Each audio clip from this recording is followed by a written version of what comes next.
নমঃ শিবায় বন্ধুরা, এই পবিত্র মুহূর্তে আমরা আপনাদের সবাইকে স্বাগত জানাই আজকের শিব মহাপুরাণ কাহিনীর অন্তর্গত শ্রবণে। তাহলে চলুন আজকের শিব মহাপুরাণ কাহিনীর একটি সুন্দর নতুন পর্বের সূচনা করে কাহিনী শুরু করা যাক। সনৎ কুমার বললেন, হে মুনি, এখন তুমি শম্ভুর দ্বিতীয় চরিত্র মনোযোগ দিয়ে শোনো। শঙ্খচূড় নামে এক মহাবীর দানব ছিল, যে দেবতাদের জন্য ছিল কণ্ঠকের মতো।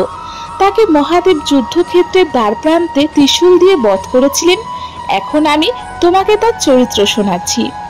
ব্রহ্মার পুত্র মহর্ষি মরিচের পুত্র ছিল কশ্যপ। তিনি চিন্তাশীল, বিদ্যাসম্পন্ন এবং প্রজাপতি ছিলেন।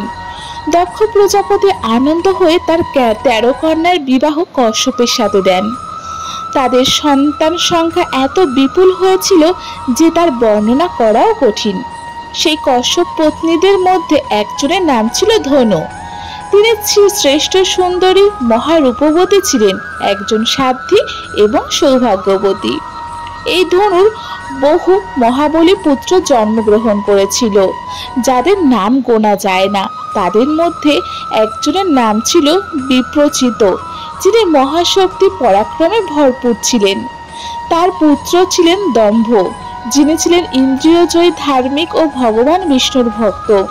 যখন তার কোনো পুত্র জন্ম নিল না, তখন সেই বীর গভীর চিন্তায় পড়লেন। তিনি শুক্রাচার্যকে গুরু করে তার কাছ থেকে শ্রীকৃষ্ণ মন্ত্র গ্রহণ করলেন এবং পুষ্করে গিয়ে তপস্যা শুরু করলেন। শ্রীকৃষ্ণ মন্ত্র জপ করতে করতে তার 1,00,000 বছর কেটে গেল। তারপর সেই তপস্বীর মস্তক থেকে এক জ্বলজ্বল্যমান তেজ নির্গত হয়ে চারিদিক ছড়িয়ে পড়ল। সে তেজ এমন ভয়ঙ্কর ছিল যে সকল দেবতা, মুনি ও মনু প্রচন্ড কষ্ট অনুভব করতে লাগলো। তারা ইন্দ্রকে সঙ্গে নিয়ে ব্রহ্মার শরণে গেলেন।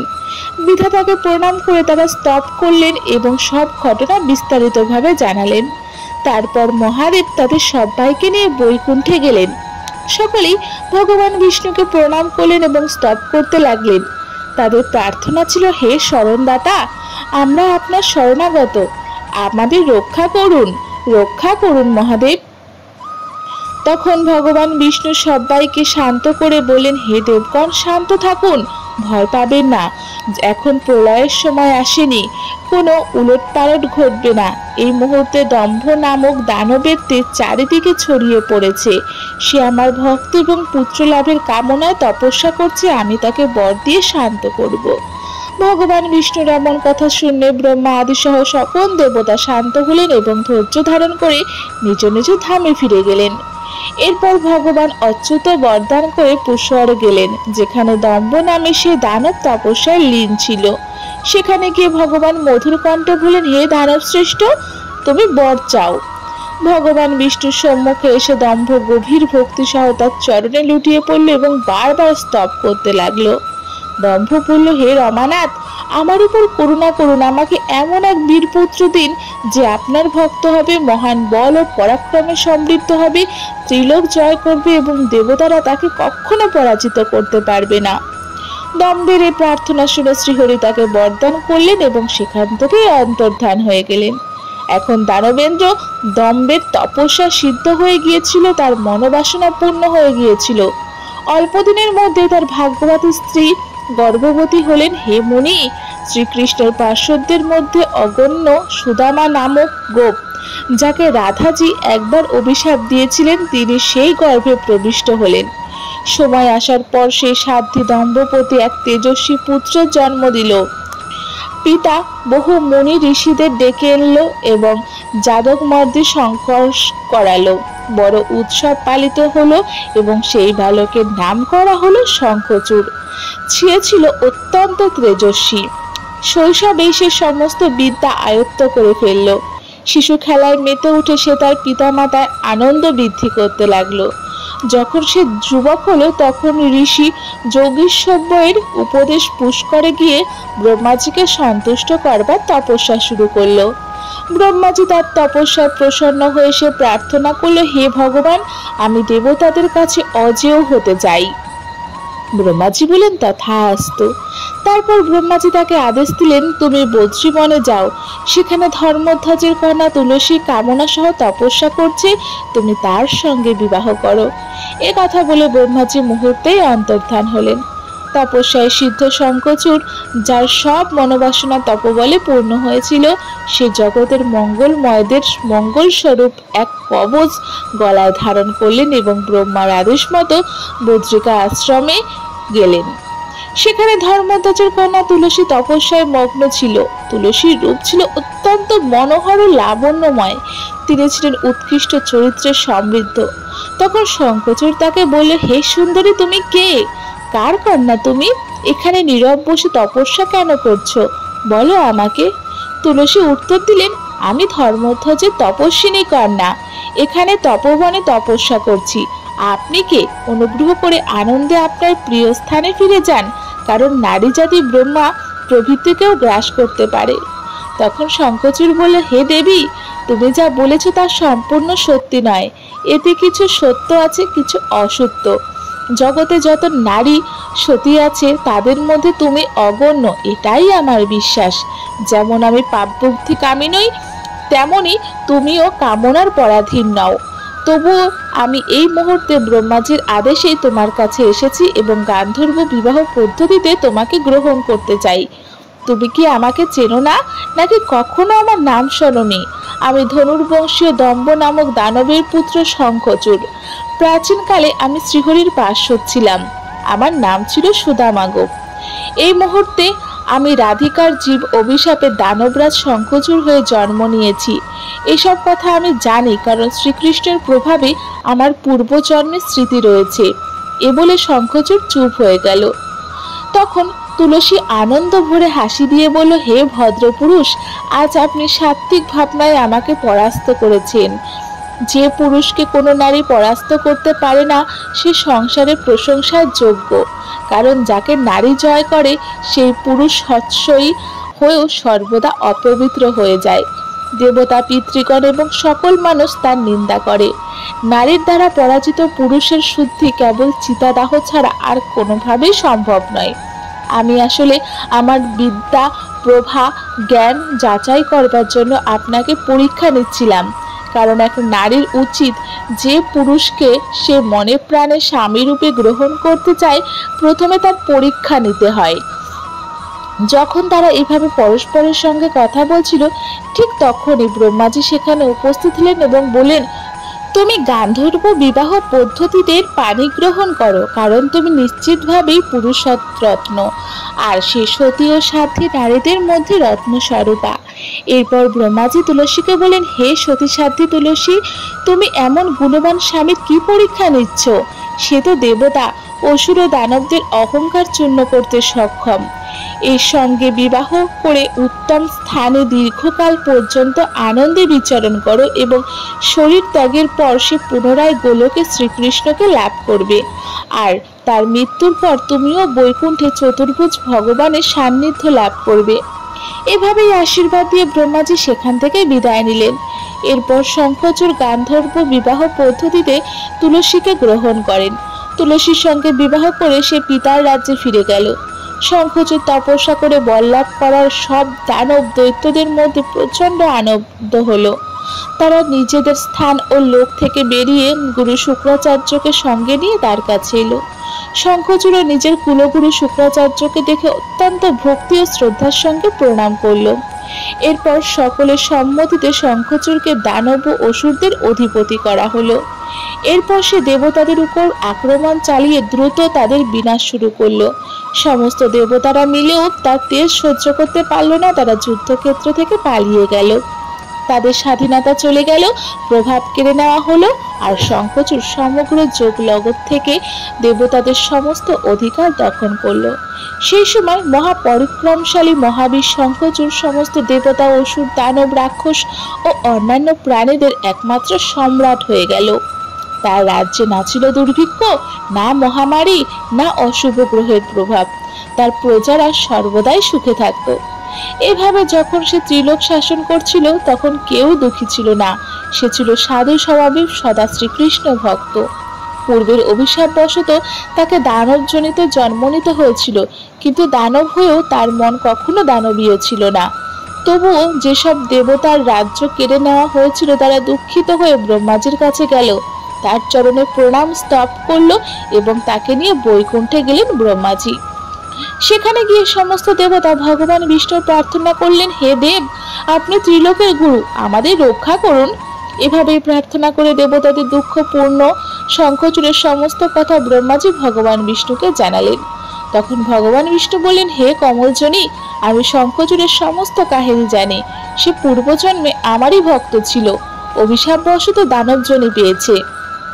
শ্রীকৃষ্ণ পূর্বেই রুদ্রের ত্রিশূল দ্বারা তার মৃত্যুর বিধান করেছেন। এভাবেই সে দানব দেহ ত্যাগ করে পুনরায় কৃষ্ণ পার্ষদ হবে। তাই এই সময় আমাদের সবার উচিত ভগবান শিবের কাছে গিয়ে তার কাছে প্রার্থনা করা। এরপর সমস্ত দেবতাগণ ভগবান শিবের কাছে গেল। ভগবান শিবকে প্রার্থনা করে বলেন, হে শরণাগত বৎসল গিরিশ, আমাদের উদ্ধার করুন। তখন ভগবান শিব বলেন, হে ব্রাহ্মণ, হে দেবতাগণ, তোমরা শঙ্খচূড়ের সৃষ্টির ভয় ত্যাগ করো। আমি শঙ্খচূড়ের ইতিহাস জানি, আমি অবশ্যই সৈন্যসহ শঙ্খচূড়কে বধ করব, এতে কোনো সন্দেহ নেই। এভাবেই ভগবান শিব দেবতাদের ইচ্ছা অনুযায়ী মনে শঙ্খচূড় বধের সংকল্প করেন। তিনি আনন্দের সঙ্গে তার প্রিয় গান্ধর্বরাজ চিত্ররথকে দূত করে শঙ্খচূড়ের কাছে পাঠালেন। চিত্ররথ শঙ্খচূড়কে অনেক বুঝিয়ে বলল, কিন্তু সে যুদ্ধ ছাড়া দেবতাদের রাজ্য ফিরিয়ে দিতে রাজি হলো না। সব শুনে শিবদূত পুষ্পদন্ত চিত্ররাজ নিজের প্রভু মহেশ্বরের কাছে ফিরে এলো এবং যা শুনেছিল সব ঠিক সেভাবেই জানালো। একথা শুনে ভগবান শঙ্কর তো ক্রুদ্ধ হলেন। তিনি রুদ্র বললেন, হে বীরভদ্র, হে নন্দী, এ ক্ষেত্রফল, এ আট বৈরব, আমি আজই দ্রুত শঙ্খচূড়কে বধ করতে যাচ্ছি। আমার আদেশে আমার সমস্ত শক্তিশালীগণ অস্ত্রশস্ত্র প্রস্তুত করো এবং এখনই কুমারদের সঙ্গে যাত্রা করো। এভাবেই আদেশ দিয়ে মহাদেব নিজের সেনা সহ রওনা হলো। সব বীরগণ তাকে পেছনে চলল। তার সেনা ছিল অত্যন্ত ভয়ঙ্কর ও দীর্ঘ। স্বয়ং মহেশ্বরী দেবী ভদ্রকালীও 100 বাহু ধারণ করে মহাদেবের সঙ্গে চললেন। রুদ্ররূপধারী শম্ভু তার সমস্ত সেনা একত্রিত করে শঙ্খচূড় বধের জন্য চন্দ্রভাগা নদীর তীরে এসে উপস্থিত হলেন। এদিকে শিবদূত চলে যাওয়ার পর প্রতাপী শঙ্খচূড় প্রাসাদে গিয়ে তুলসীর সমস্ত ঘটনা শুনলেন।